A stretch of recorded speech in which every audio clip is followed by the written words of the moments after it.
As it's nearly Halloween, who's ready for a ghost story?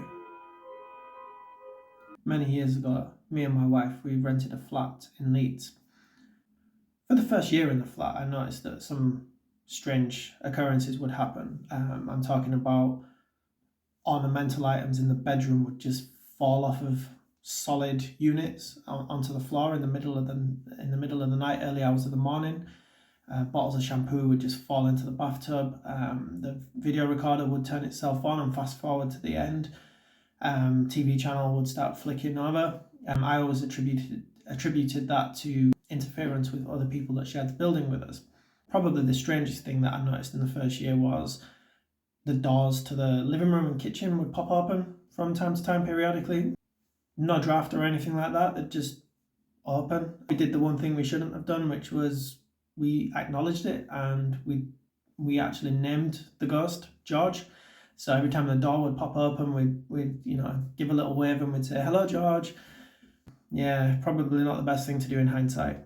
One day my wife was on a driving lesson and I noticed in the hallway a shadow figure just moving across the hallway. Now this was a hallway, it was really long, it was really narrow, there was no natural daylight.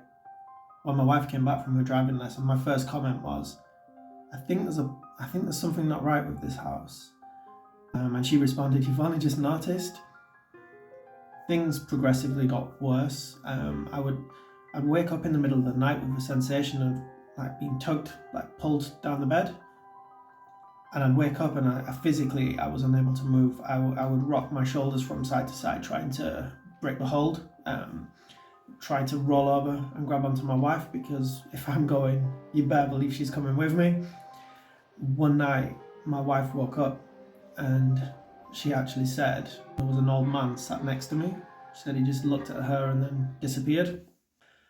I always had an uneasy feeling in the flat, particularly on a night.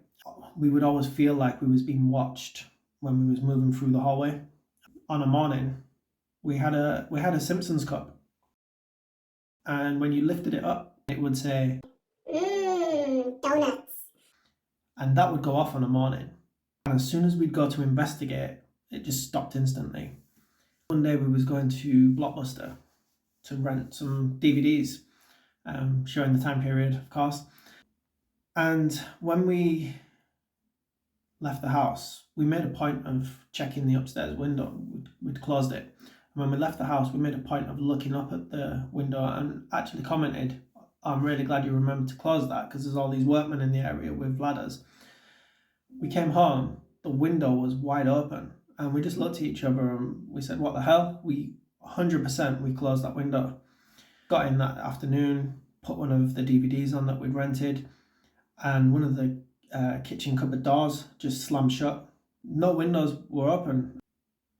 For a period of time, things seemed to settle down, and when the activity started to ramp up again, my wife and I was talking in bed when we woke up, and she said to me, "Do you think it's starting to happen again?"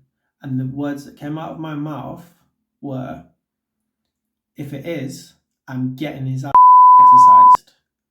The moment those words left my lips, the door in the hallway slammed shut. The cupboard door in the hallway slammed shut. Now, this is the same hallway where I saw the shadow figure. This is the same hallway that was long and narrow with no windows, no natural light, no draft. It just slammed shut. We later found out that we was living in the old toll house for Leeds. It was circa 200 years old. We understood that we lived in this servants' quarters at the top of the house, and below where we lived was the Undertaker, not the wrestler. And when the door slammed shut, my exact words were, "Time to go." This is an old picture of me in the flat, and you can see behind me the cupboard door that slammed shut. Outside of the house, you had a courtyard, and there was a building attached to the house that we was renting. And we understand that that building was the Chapel of Rest, which obviously ties in with the Undertaker sharing the same house that we lived in. I know some people believe, I know some people don't believe, some people might laugh at this. All I'll say is, you weren't there, man. You weren't there. I'm very scientific in nature. I try to look at rationale. I try to assign reason to anything. I just couldn't explain what was going on here. The whole thing about being pinned to the bed and unable to move, that's never happened to me before, and it certainly hasn't happened to me in the 15 years since we've left the flat. It was exclusive to that time period, that 2 years that we lived in the flat. That's my ghost story. Thank you for watching.